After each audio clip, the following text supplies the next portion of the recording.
gukizwa ariko ntibashaka no kureka ya mico yabo ya kera. Abandi ntibashaka kumena amabanga. Maze iminsi nibaza, hari umunyamakuru amaze ku kiganiro ngo bagiye kumisha DNA y'umwana. Njye nashuje amakuru ngo ese ikibazo ni DNA cyangwa ikibazo ni result. Ndakubwiza ukuri muri iyi minsi abana bose bajyanye kubipimana basi, wasanga abana na basi ari bake bahuza amaraso. Mada wakiniye iyo filime ukayerekana, watuma werekana ko munzi base babana ariko mwaracecetse. Ikishe abantu baryamiye ibinyoma. Hano abasore bari kundeba ni abasore basari bukere ku mugabo mwonyine n'ubimo abandi bose bararabo. Ni wowe ufashe ukuboko, ni wowe ufashe ukuboko. Professor ntifashe ukuboko ibikurwanya. Professor ntifashe ukuboko indwara. ntifashe ukuboko ubuzima bubi. Ni wowe ufashe ukuboko. Ibwira kuro ngo ni wowe fashe ukuboko kuyo nkuneshereza amahanga. Imana ntifashe ukuboko amadeni ufite, niwe ifashe ukuboko. Ntifashe ukuboko abakurwanya, niwe ifashe ukuboko. Ntifashe ukuboko agahinda ufite, niwe ifashe ukuboko. Ndashimira Imana ishobora byose muri iteraniro ry'umunsi ku wa kane yuko Imana igufashe ukuboko kugira kuneshereza amahanga. Narakubwiye ngo amahanga ni iki? Ni abantu batazi isezerano ryawe. Nkunda kwivuga buri gihe mu Cyongereza, mu Kiganda aho birayagambe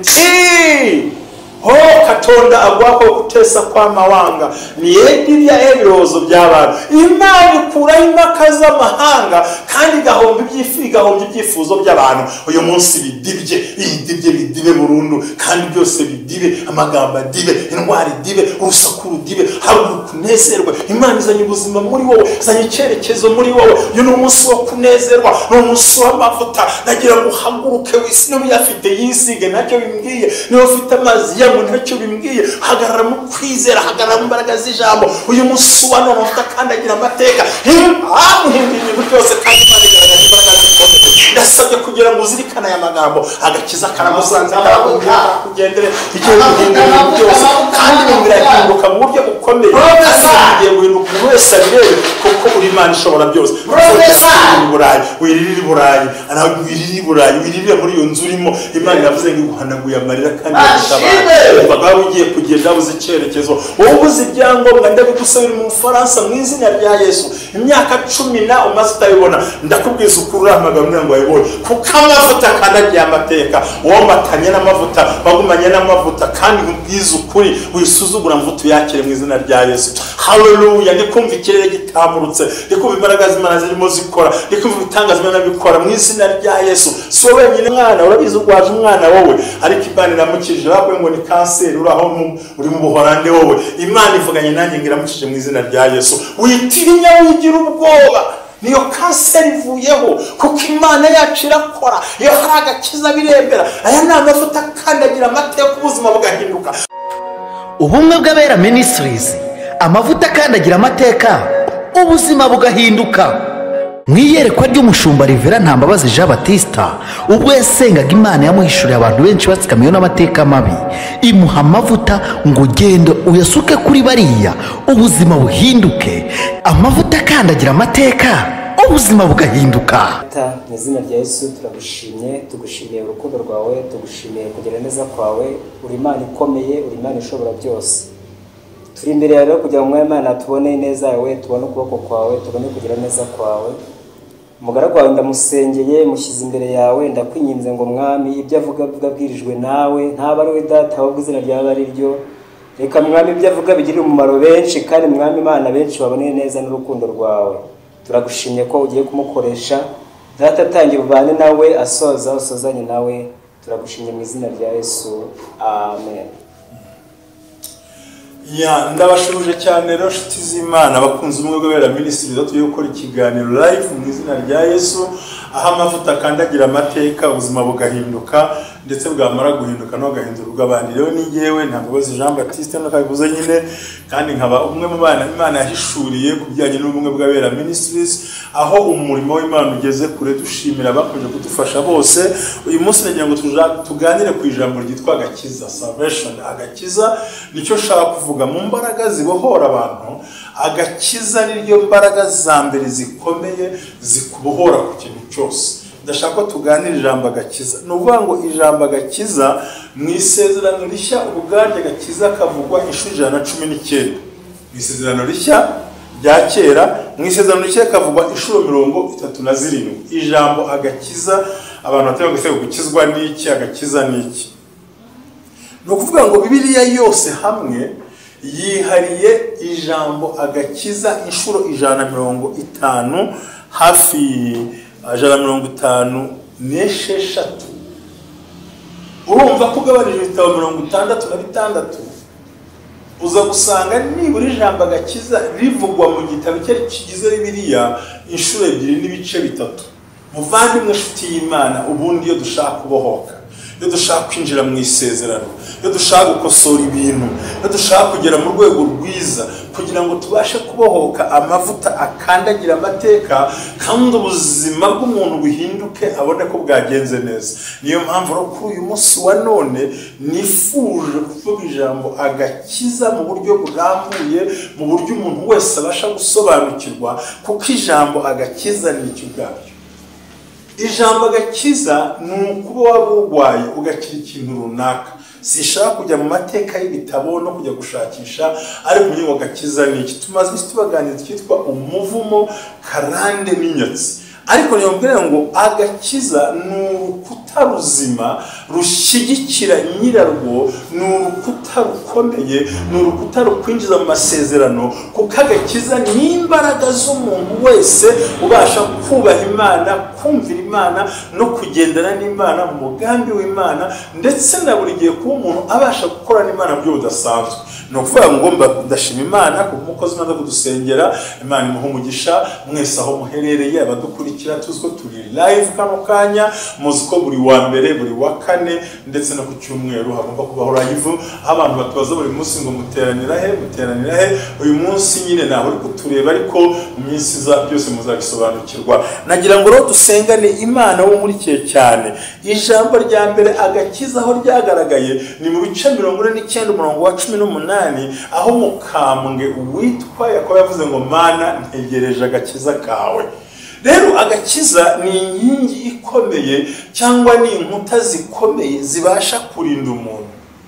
Agakiza ni imbaraga umuntu wamaze kwakira Kristo nk'umwami n'umukiza, niyo fondasiyo ya mbere nziza igaragara ifatika ku buryo umukristo iyo amaze kukakira harahashinga imizi kandi agahagarara neza. By'ukuri iyo tuvuga karande, iyo tuvuga inyatsi, iyo tuvuga imivumo, iyo tuvuga ibintu byo kubandwa, guterekera n'ibindi byose, shimira Imana ko maze isura abantu batandukanye, ariko ngasanga n'ubundi cya kibazo nahoze mvuga mbere kijyanye no kudasobanukirwa, kuko ba data bakoze ibyaha kera rwose, basokuruza barabikora, imiryango dukomokamo irabikora, abantu barabanzwe, abandi baraterekera, abandi baciye indasago, abandi banyoye imiti y'abapfumu, abandi banyoye ibyo bashaka kunywa, abandi bafashe ibindi bidasanzwe, basangiye n'abadayimoni. Bwose by'ukuri ko niba uri ibintu bivuye ku byo waterekeje basangiye n'abadayimoni already, ndetse abandi bagiye no kubandwa, abandirwa bapfuye.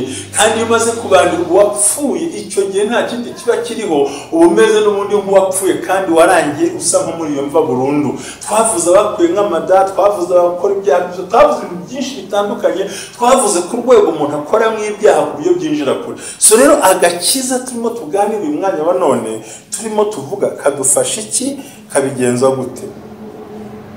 No kuvuga ngo ijambo kurokoka cyangwa gukira, agakiza gafite ibintu bine bikomeye. Icyambere, agakiza kari muri mwe dufasha kuva muri karande ziwacu. Agakiza gakwiriye kadukuraho umuvumo, karande, inyatsi n'ibindi bintu byose twagiye twibwira. Agakiza kabitsemo imbaraga zo kujya mu ijuru. Agakiza kabitsemo kuba inshuti y'Imana, kandi agakiza kabitsemo n'iterambere ryo mu buzima busanzwe. Uyu munsi wa none, kuri itariki ya none, turi imbere y'Imana ishobora byose, ndagira ngo wowe umwanya wawe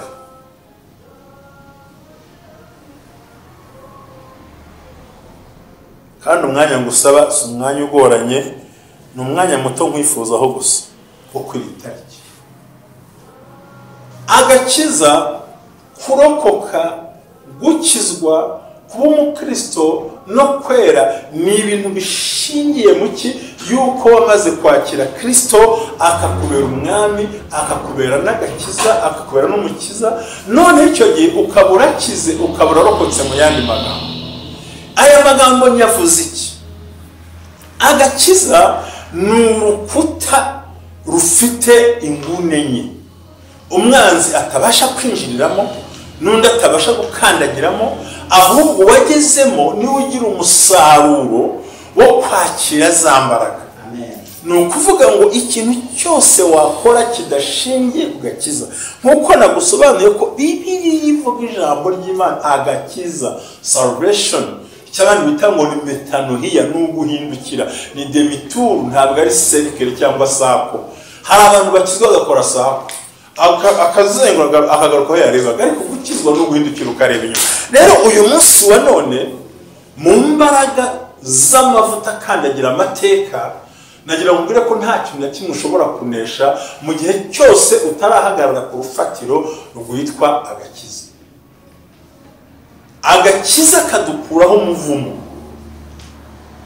Wambaza ngo iyo ugisha igitambo, agakiza kadukuraho umuvumo, ariko igitambo gihagarika umuvumo. Hari gikuraho ingaruka z'umuvumo, gikuraho ingaruka za karande, gikuraho ingaruka zose. Nongere mbasubiriremo narebabwiye ubushize, ndababwira ngo icyaha cya Dawudi cy'ubusambanyi basubiriyemo.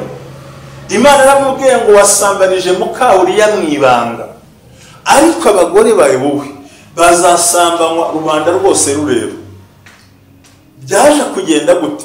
Umuhungu we Salomo ubwo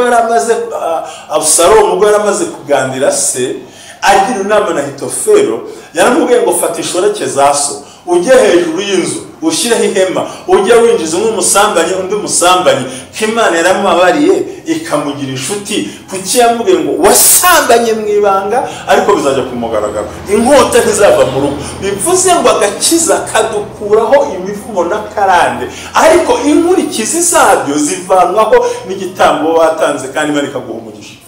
Ko turafite abakristo benshi bakijijwe banavuga no mu ndimi, banazi ngo di kwa kundi bajya bivuga kuri ngizi ntaye nazivuga, ariko ugasanga buri gihe bameze nabi. So rero imbaraga z'agakiza ni imbaraga kirimbuzi zirandura umubisha n'umwanzi ku buzima bwawe, nawe ugatera imbere ukegera ahakwiriye.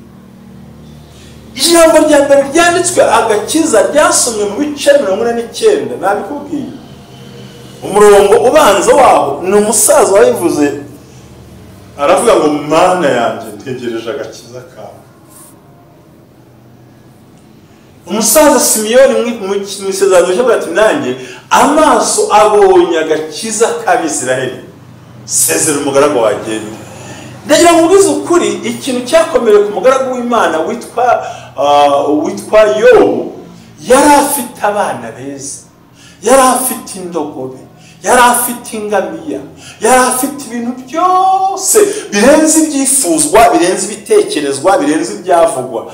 Ariko ngo umunsi umwe agiye gusenga nk'abandi, Satani aramusaba ayo magambo, reka nyihorere. Ngo araje kumusaba, abana be barapfa bose, ingamiya ze barazinyaga, indogobe baranyaga, abantu bose baragenda, ngo hasigaraho kubara inkuru. Mu kigeragezo muzaburu bari inkuru, mu kigeragezo bari inkuru ntawe banahamagara, ngo bose barapfaga, ngo hagasigara bari inkuru. Njya nibaza bo kuki babasiga kwaro kubera iki. Ariko arangije ngo aragenda, baramubwira ati ariko Yobu rero, ngo barangije kwimubwira byose ko bigenze, akora ibintu bigera kuri 7 bikomeye kubera imbaraga z'agakiza yari yibitsemo. Icyambere yakoze iki? Ngo akibyumva yashishimuye umwenda, arangije yiyogosha umusatsi, yisiga ivu, yambara ibigunira, ngo aramanuka arapfukama hasi. Kirimbiriye muri we ni ijambo ryihakana Imana Satani yari akeneye. Ngo arangije avuga ati umva, navuye mu nda ya mama nambaye ubusa, nzasubira mu nda y'isi ntacyo nambaye. Uwiteka niwe wabimpaye, reka nkubita hasi mbivuge. Uwiteka niwe wabimpaye kandi arabyishubije, izina rye nirishimwe. Niko abamidiyani n'uwiteka, abisha abana be n'uwiteka. Yewe nkubaza, none se ibyagiye byose ngo uwiteka yabishuje, nshaka kubwira ijambo ry'ubugiye gukuramo nuko nta byago n'amakuba byakuzaho Imana itabishatse. Nta dole kope fo, nanjye nazivuze tu, haleluya. Amavuta y'Imana amanuke mu bumwe bw'abera aho dukanda amavuta akandagira amateka ubuzima bugahinduka. Aravuga ngo n'uwiteka wabimpaye kandi arabyishubije, izina rye nirishimwe. Iyo tubuze ibintu tubivuga dute? Iyo tubuze ikintu tubigenza gute? Nkubwiza ukuri ngo ni byiza ko umuntu w'Imana ugira igihe cyo gutekereza. Ariko byavuye kuwiteka, suka ari uwiteka waje ngo abitware, ariko nta cyago, nta makuba, nta ngorane byaza Imana itabishatse ku buzima bwawe. Nta na kimwe cyakubaho, nta murozi, nta mupagani, nta shitani, nta mugambanyi wagira ikintu akora Imana itakurekuye. Ariko nubwo Imana ibikora, ibiteganya kuzagushumbusha. Ngo muri ibyo byose nta jambo yavuze, kuko hari harindiriwe ngo Imana ndayiretse. Agakiza gatuma twomatana n'Imana, kabone nubwo twatuma ibyago n'ingorane n'amakuba, kandi mu gakiza harimo gushumbusha. Ngo yongera guhura na Satani avuye gushengera. Nibwo nabonye Imana kisana ko yahawe umuntu agatsi. Iramubwira ngo Satani, warebye umugaragu wanjye Yobu ukuntu anyuba, nubwo wanteje kumuhora agatsi nkamuhora agatsi nta kibazo. Satani ari kunkumura ataha, umuntu yatanga ibye byose ariko akabaho ngaho akora ku buzima bwe uko atakwihakana. Imana iramubwira ngo ndamuguhaye ariko nkwimye ubugingo bwe. Burya Satani agerageza umubiri, ntagerageza ubugingo, kandi ubugingo bugihari ntucike intege. Twambara imbaraga, ntutume Satani gusuzugura, ahubwo injira mu mavuta yo gutsinda ibyo bintu. Arangije aramugerageza. Umugore babanaga baryamanaga, abonye ibintu arwaye ku maguru no ku mutwe, abonye uko bimugendekeye hirya no hino iki byose, Imana imusigira ugasigara n'ivu n'urujyo rwo kwishimisha. Umugore aramubwira ati hakana Imana wipfira, ariko ubundi uragenda ukora icyaha, ntukiri umugabo, tuwenda kumbyarira, urwaye impande zose, nta bana ugira, nta cyubahiro ugira, nta buzima ugira, nta cyerekezo ugira, nta nzira ujya ubonaho, nta kundi ujya ubigenza, ihakana Imana upfe. Umugabo wakandagiye ku ijambo rye Agakiza aramubwira ngo uvuze nk'umwe wo mu bagore b'abapfapfa. Abahanga mu gusesengura Bibiliya burya nawe rero mwise umupfapfa, ariko aramutinya, amubwira mu kinyabupfura kirimo kumugaya. Aramubwira ngo uvuze nk'umwe wo mu bagore b'abapfapfa. Muri make nawe abaye umupfapfa. Mwe twakwakira ibyiza n'ibyo tubasha kubyakira. Yobu yaravuze ngo kera ngo nta mupfakazi wasonzeraga iwanjye, ndetse bagera avuga ngo nta mfubyi yapfuye iwanjye, ngo najyaga nyura hagati y'amabuye akansiga amavuta, ngo hose bakansanga, ngo ariko n'imbwa yanjye n'ikinyegera. Yaravuze ngo yari afite ubwiza, agakiza kagusubiza ibyawe byanyazwe.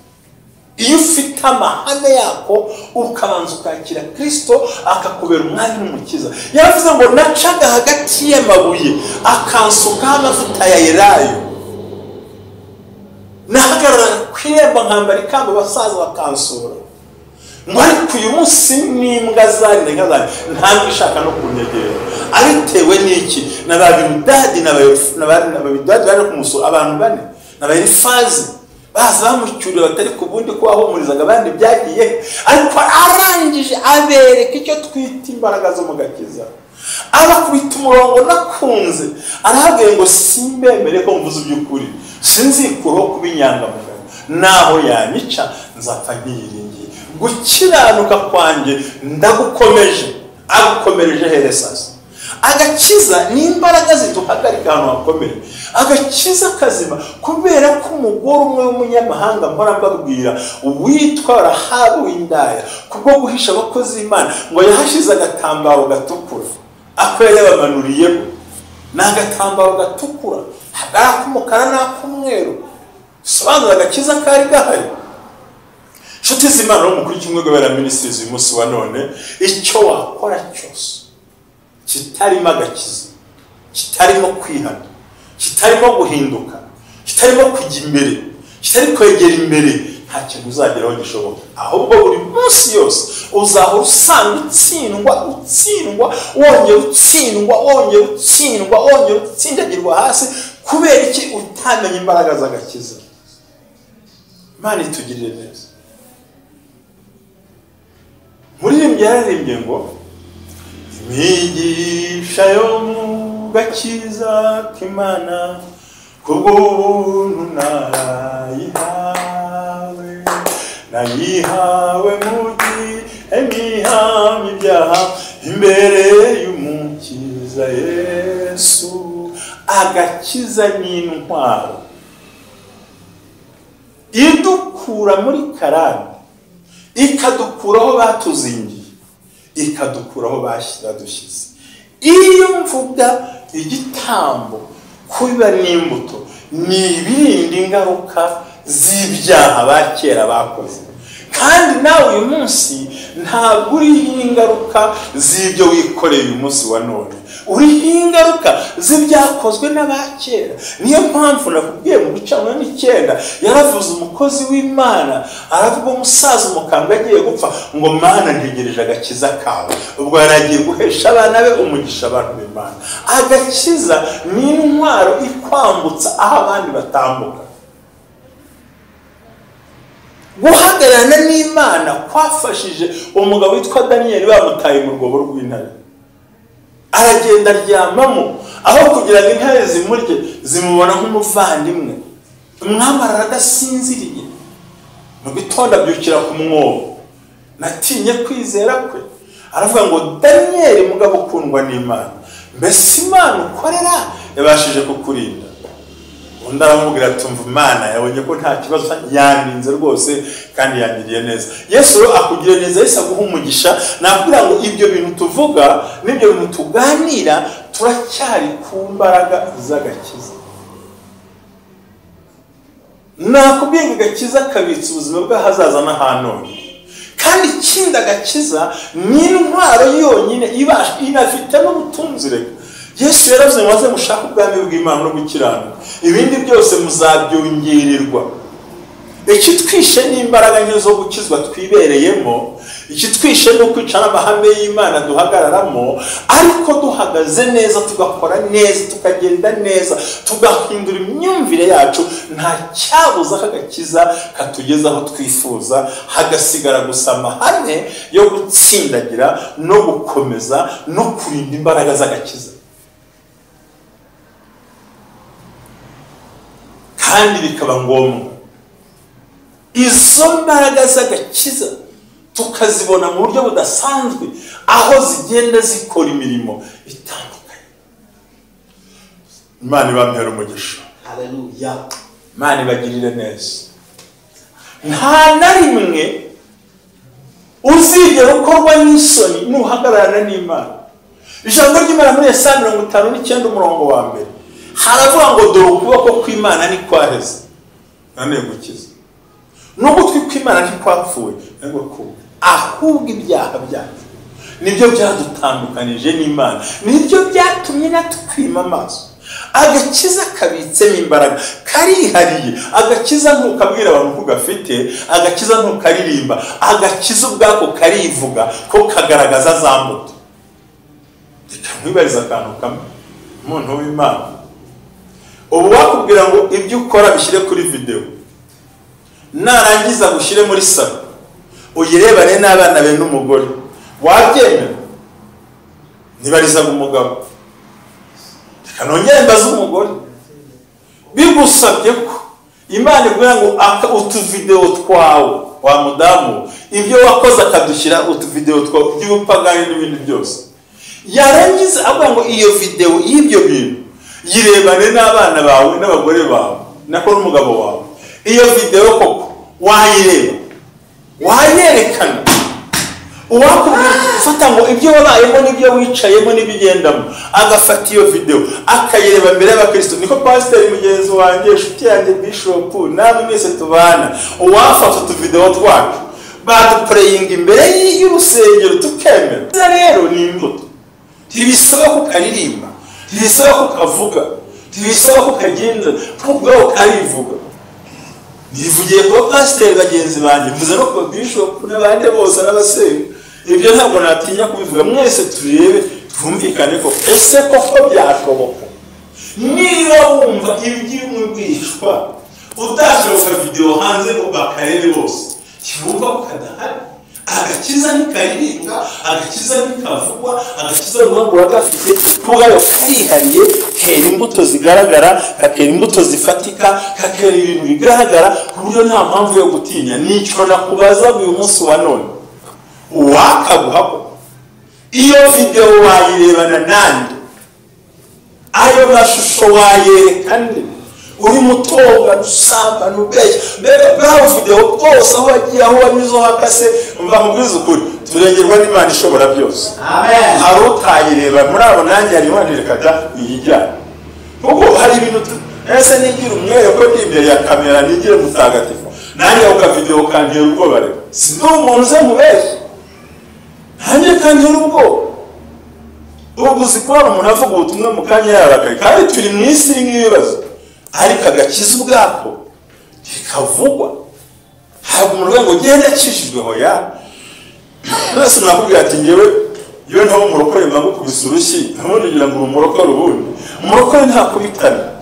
Bantu b'Imana, nshuti z'Imana, kuba tutsirizwaho n'urusyo, kuba twicaye nta mahoro, nta mutekano, nta buzima, usanga tubura hirya no hino, umuntu asanga buri uko abigenza, nta kindi kibitera ni imbaraga mbiza gafite, ni imbaraga z'agakiza twabuze. Dufite imbaraga zo kuririmba, dufite ibijwi byiza, turatera haleluya tukavuza induru, ntihamya niba ari imyuka cyangwa ari umwuka, ariko agakiza karangwa n'imbuto.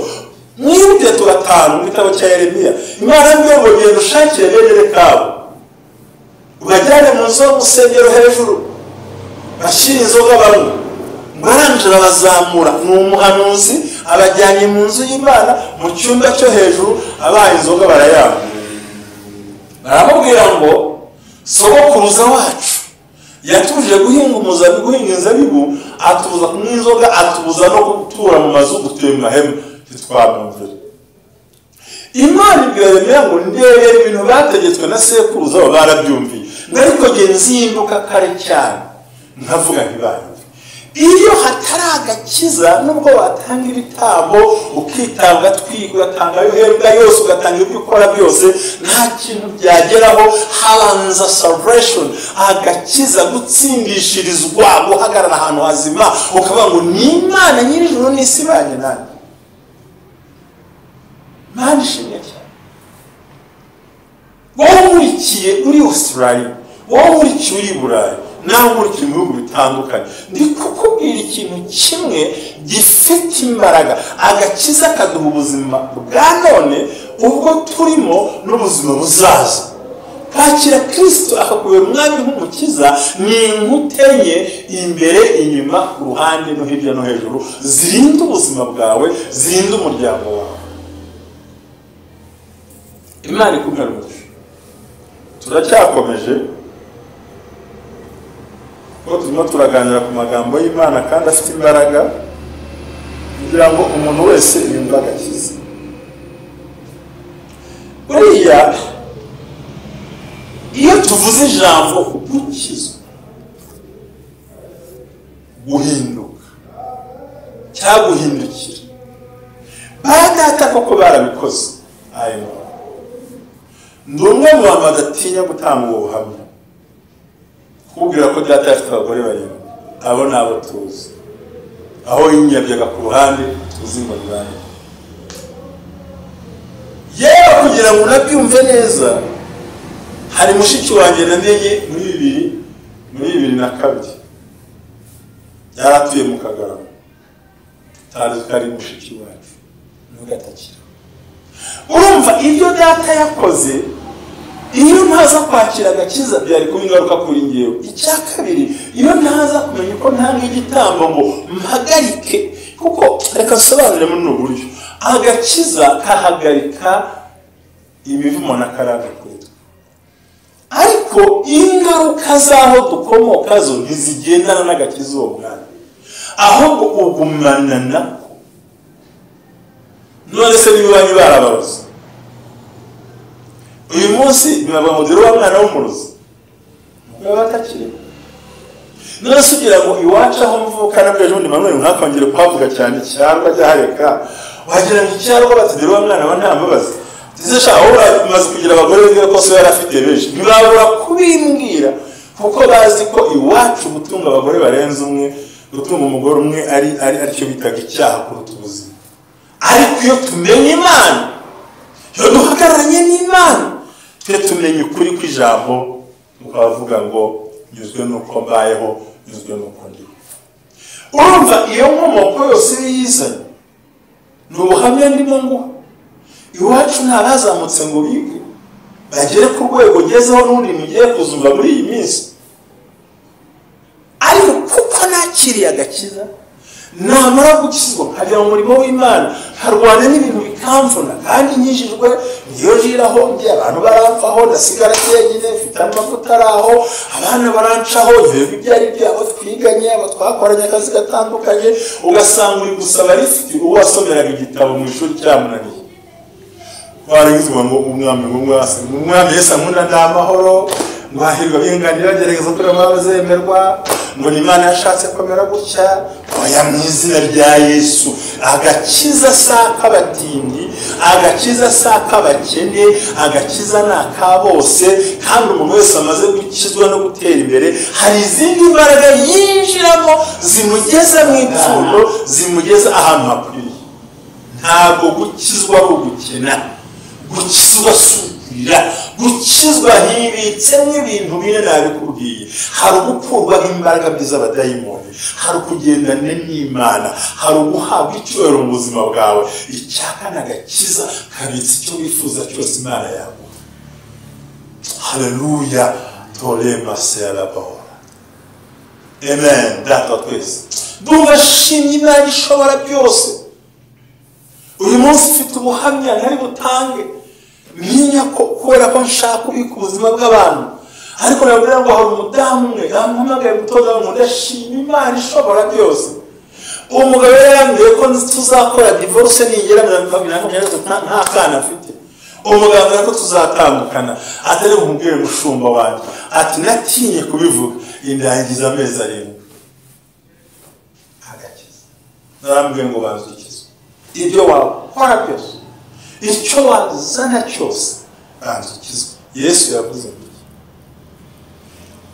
ngo nujya gutanga ituro mu rusengero ukibuka ko hari icyo upfa nawe n'umuntu hajya yaravuze ngo risubizeyo, yaravuze ngo uzarisige ngo ujye gusenga ibibazo bamugira ngo wongere ugaruke, kuko Yesu yavuze gutyo aho ngaho. Ni ukuvuga ngo ibintu byose dukora bidashingiye ku mbaraga z'agakiza, bidashingiye ku mbaraga zo guhinduka, tuba dusa nkaho tuvura umuntu wapfuye. Agira ngo utazicara ukavuga uti natanze igitambo njye ntibyakunda. Oya, niba nta gakiza ufite ikaba nta jambo wakiriye uzabitanga ariko ntibizagukundira, bizaba by'akanya gatoya. Ariko niwakira Kristo agakizwa, kuko mwakira baramwakira Yesu, ariko agakiza ni iki? Ni ubuzima bwana n'Imana buri munsi. Agakiza ni kwezi. Asifiwe Bwana. Amen. Hotele kola miyafora. Reka mubwize ukuri kuko Imana ni yacu kandi Imana irakomeye. Imana ni yacu kandi Imana irakomeye. Turakomeje kuri iri jambo ryitwa agakiza. Nagira ngo mbere yuko ninjira mu gice cya kabiri cyo kubabwira ibikomeye no guhanura no gusenga, ubundi umuntu akubajije ngo ijambo agakiza ni iki? What is salvation? Agakiza ni ukurokoka k'umuntu no gukira ingaruka zako, harimo urupfu, harimo no gutandukanywa n'Imana. Bisobanura ngo salvation is saving human beings from sin and the consequences which include death and separation from God. ukuvuga ngo agakiza ni uko bisobanura, nta kindi wanabikura. Ikindi ni igikorwa cyo gutabara umuntu no kurengera umuntu agasohoka mu bintu biteye ubwoba. Hanyuma uburyo bwo n'agakiza twabwita iki? Cyambere ni ugukizwa, reka tubyite ngo ni ugukizwa mu bundi buryo, nk'uko tuba tuganira kuri aya magambo.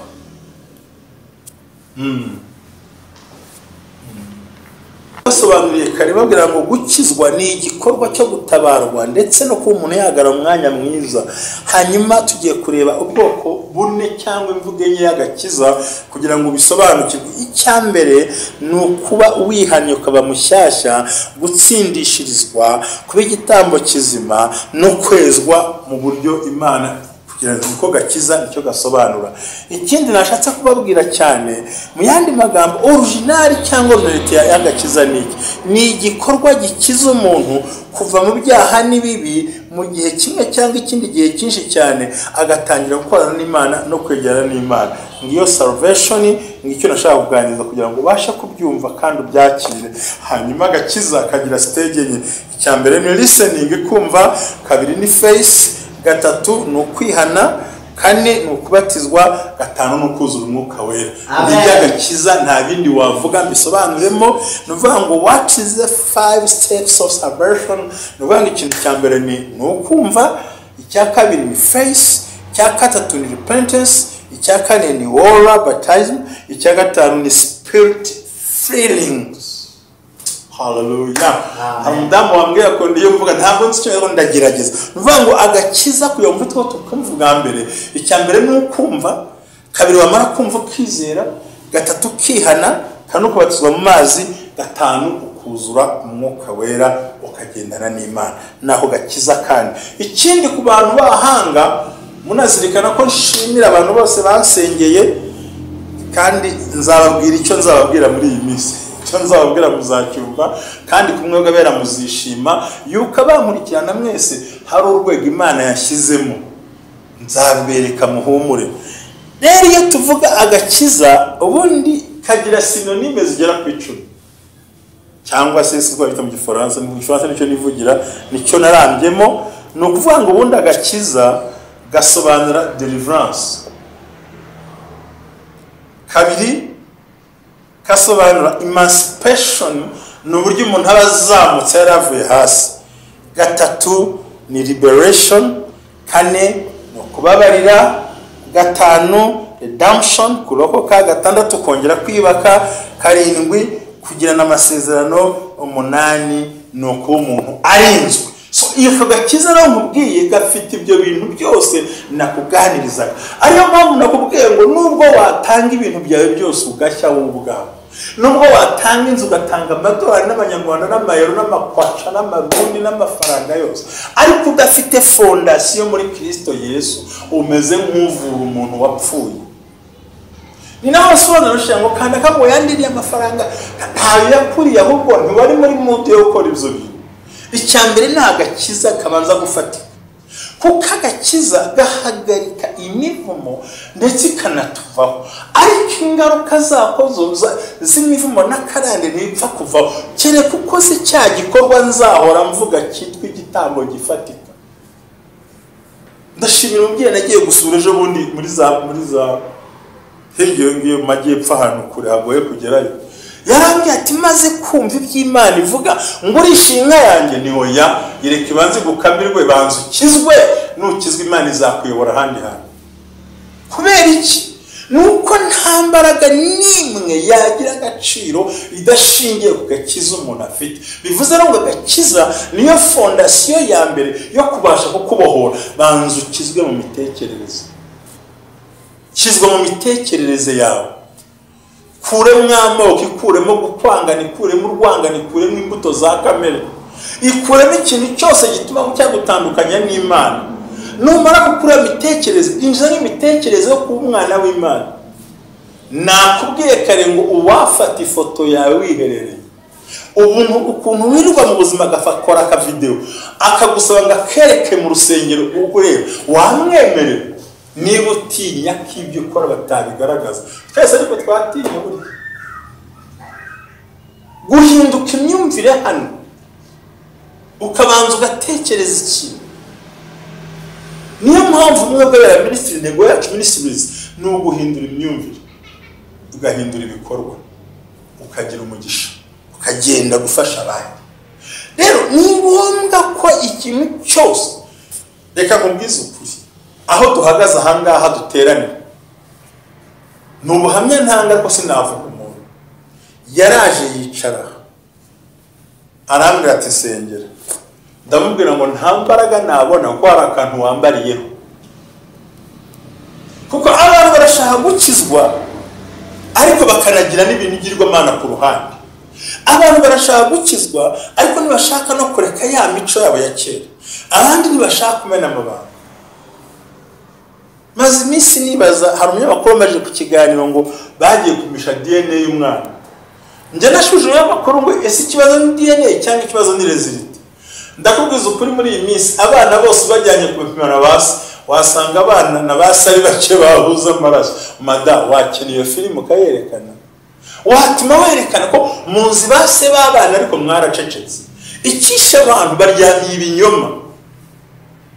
Hano abasore bari kundeba ni abasore basari ku mugabo umwe wenyine n'ubwo abandi bose barara bonyine. Hari nk'umugabo gusa umwe wenyine ni ubizi n'uwo ushatse kuvuga hanga. Uyu munsi hari abo bita ngo n'abana banyu ariko mwe abagore muzi banga katari abagabo bare. Niyo mpamvu n'umugabo w'umunyabwenge amwitangira mu bandi, sanga abandi, sanza amahoro. Nazi neza ko iryo joro twarinda amakuru yafite ariko yanze kwiha rubanda. Hari abantu bacecekanye ibinyoma. Hariho umwana uba muri famiye akabona baramwanga, ariko batari kukidatanyanga n'ukubera iki. Burya ntabwo ari se. Niyo mpamvu Abanyarwanda baciye umugani. Kashimire wohereje amazi yo muri Canada, Imana umugisha. Niyo mpamvu bavuga Abanyarwanda ngo abaturanyi babyarana abana basa. Niki cy'abapfura cy'Abanyarwanda, ariko kuba wa mwana arenganywa. Nanjye nkibariza ukuntu iso yakwanga kandi ari so. Kamwibariza unasobanura. Hari impamvu azi neza ukuri kw'ibintu, ariko umuco w'Abanyarwanda baracecetse. Rero abantu baryamiye amabanga, baryamiye ibintu, bahisha ibintu, bicariye ibintu, bahagaze ku bintu. Hari abantu bafite ibinyoma 100% bicariye ariko badashaka gusotsa. Agakiza rero karacukura akajya munsi kakuramo bya bintu, byamara kuza igisigaye nawe ukagira umwanya wo kwitekerezaho no gufata igihe, warangiza ukihana ugafata kwa kumva, wamara kumva ukizera, wamara kwizera ukihana, wamara kwihana ukabatizwa, wamara kubatizwa ukuzura umwuka wera, ukabura kijijwe, none ugaterura cya gitambo cyawe. Kuzura umwuka wera mvuze si ukuvuga mu ndimi. Ibibazo avuze Manuel n'ubisho mu kiganiro azabwe tukiganireho. Hari umwuka ubwira abantu kwihana ibyaha no guhindukira. Uyu mwuka wo kuvuga mu ndimi bitangaza guhanura ni umwuka w'imbaraga Imana y'abantu bagiye kuyikorera. Niyo mpamvu benshi batazivuga, abandi bakazihimba, abandi bikabagora, abandi bikabarushya, ariko kugira ngo ubanze muri yo tandukaniro. Kwese yavuze ngo nzohereza umwuka wera uzemeza bisi n'ibyaha akabarondora. Uwo nta utawugira. Ariko hariho umwuka w'imbaraga abantu bajya bakoresha to kuzura umwuka wera. Rero nshuti z'Imana, igitambo cyose watanga utarahindukira imyumvire ahangaha, utaragira wo gukiza, ururirwa nguvuga mwene so ko n'abakora ibyaha, icyo gihe nta mbaraga uzabona, nta n'uburyo uzabona, usibye kuzahora ubona ibyago gusa. Aho Imana yamubwiye ngo ibyiza nzaha Abisiraheli, wowe uzajya ibonera agahinda mu nzu yanjye. Imana tugire neza cyane. Talamiwa bole fola. Hallelujah. Hallelujah. Amen. Jewe ndimo ndareba imbere yanjye abantu bicaye imbere yanjye hirya no hino. Reka mubwize ukuri nta muntu uzagusuzugura. Icyambere muri no butumwa Imana impaye, icyaha umukozi w'Imana akaza kubikora bose mukabyumva. Icyambere Imana igukuye mu kanwa k'abantu. warumaze igihe wumva induru n'amagambo azamuka akubwira, ariko hari igihe Imana ikuyaga gukura mu kanwa k'abantu, abantu ntibongere kuvugaho. kandi cya kabiri, abantu bari gukira indwara kubera iki? Agakiza gakiza indwara, kongera igitambo gakira ukanezerwa, agakiza gatuma uhinduka. Imana ikije indwara depaye. Dufite Imana ifite ubushobozi dobe forami ya farahora biwa. Nta kuntu wahora uziritse amaboko aka kanya umwuka w'Imana arimo aracagagura imigozi yose yari kuziritse amaboko n'amaguru, kuko amaguru ni ukugira ngo utagiye. Aya magambo njyagarukaho ntabwo njya ntinya gusobanura. Bavuga kuvuga se bari bavuga ahubwo rindaga kibazo bavuga. Nje nta kintu bibwira. Uko nabasha guhangana n'umuyaga mu kirere. Amerika bane kubuhagarika, babise za Katarina, babise za Uraga, amazina y'imiyaga yose, kandi ntawe uhagarika umuyaga. Ni kutabasha no guhagarika akanwa ka guhagurukiye. Ahubwo Imana ishobora byose izagafunga, bavuge ngo urapfuye ubeho, bavuge ngo nta buzima bugire, bavuge ngo nta nzagira uyubake, bavuge ngo ntazarongora ahubwo batumire ba invitation, bavuge ngo ntazabyara baze guterura umwana, bavuge ngo ntazajya i Burayi baze kuguherekeza, bavuge ngo ntazacuruza baze ubakope. Hey, maselewa talebone po. Yo tubohotse abadutera ubwoba baramanuka. Cya gatanu, Imana impishuriye tezere fora ye. Ntabwo nyuma ngo uwo mudamu arwaye umutwe, ahubwo ni hano inyuma mu gikanu. Imana iramwe ngo hakore, hari icyo Imana ihinduye cyumva rino jambo. Haleluya. Ibyo ni Imana ngiye gukora mu buzima bwawe. Igukuriye abana mu biyobyabwenge, igukuriye umutware mu kabari, igukuriye icyaha mu rugo. Imana iragusubira gusanze kumwe b'abera ministries, ariko biturutse kuki? Nuko ubohotse. Wamara kubohoka ukumva ijambo ry'Imana, wamara kumva ijambo ry'Imana ukakira amasezerano y'Imana, wamara kwakira amasezerano y'Imana ugatangira kwakira ibikorwa bifatika. Ko bitangira ari amagambo, ugasenga ari amagambo, bikagenda ari amagambo, sezerano kaza ari amagambo, ariko bitangiye kuba ibikorwa ni gutangira kwakira isezerano nyakuri rivuye ku buzima bugaragara, kandi Imana ikakugirira neza. Haleluya. Amen. Zamura ikiganza cy'Imana, ukizamura ushima Imana umutima wawe, kuko ibyo Satani yarateguye byose bidindutse ubusa hejuru y'agakiza wari ufite. Imana ni iyawe, si iy'abantu, kandi Imana ikurinze abantu bagucyurira ibintu utibagiwe. Uzi ko ukennye, uzi ko ubayeho nabi, uzi ko ufite ingorane, uzi ko ufite ubuzima bugoye, ariko data wa twese Imana y'amaho obekola mele fly. Yo, Imana ni iyawe nanjye, ni Imana y'imbaraga, ni Imana itabara, kandi ni Imana ikora, kandi ikikoze cyose gikora neza. Ndagira ngo mbwire ngo ntutinye, ntucike intege, kandi ntuhagarike amaraso, ahubwo wumve ko Imana muri kumwe, kandi wumve ko Imana ikugiriye neza, kandi wumve ko Imana igukunda, kandi wumve ko Imana igutabaye. Ndasenga Imana ishobora byose, nakubwiye ngo agakiza gatuma uhura n'Imana. Agakiza kakurinda imbaraga z'abarozi, agakiza kakurinda imbaraga z'abagambanyi, kandi muri iyi minsi ugiye kwinjira muri gakondo yawe, aho Imana yavuye neza kugirira neza. Asifiwe Bwana. Amen. Hola biwa desai.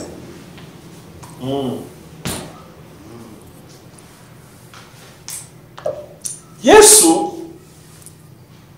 yavuze ikintu gikomeye mu butumwa bwiza bwanditswe na Matayo.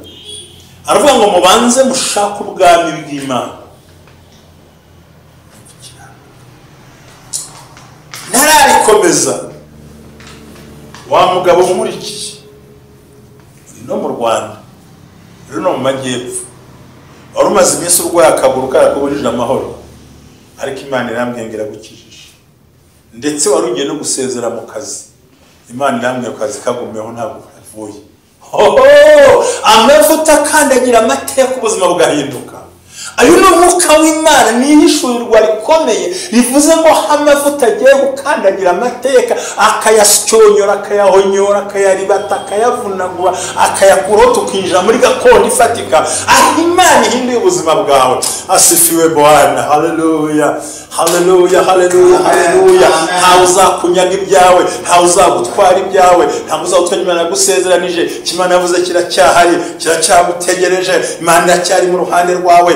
amahoro y'Imana arakwegereye. Bari bazi kurangiye ariko uratangiye, bari bazi kuvuye aho uraje, bari bazi ko amateka arangiye ngo ugiye kuyahagurutsa, bari bazi kuhanaguritsa aho ugiye kugaragara. Nta mbaraga yakugwanije gushobora, Mwuka Wera azagendana nawe ku manywa na nijoro, amavuta y'isumba byose azagutwikira, yabaho Imana izagendana nawe mu buryo bukomeye. Rega ntucike intege, wavuze yaravuze ariko Imana igiye kuvuga, washakuje yarashakuje ariko Imana igiye kuvuga ibikomeye. Mbonye Imana izamura abantu mu ntera, Imana bahagurukije mu kirere bari barimo. Mva mumbwire muvandimwe nshuti yanjye, ntugisubiye kwa muganga muri control, Imana iragukije, iragarutse mu buzima bwawe.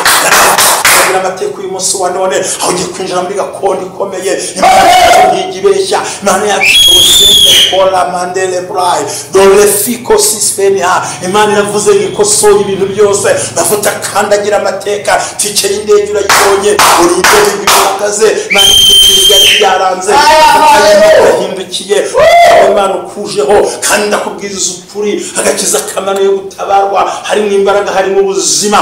Icyerekezo byawe ntawe uzabera, byawe ntawe bitwaye, byawe ntawe uzabigumana. Mavuta yarahindutse, ibintu byose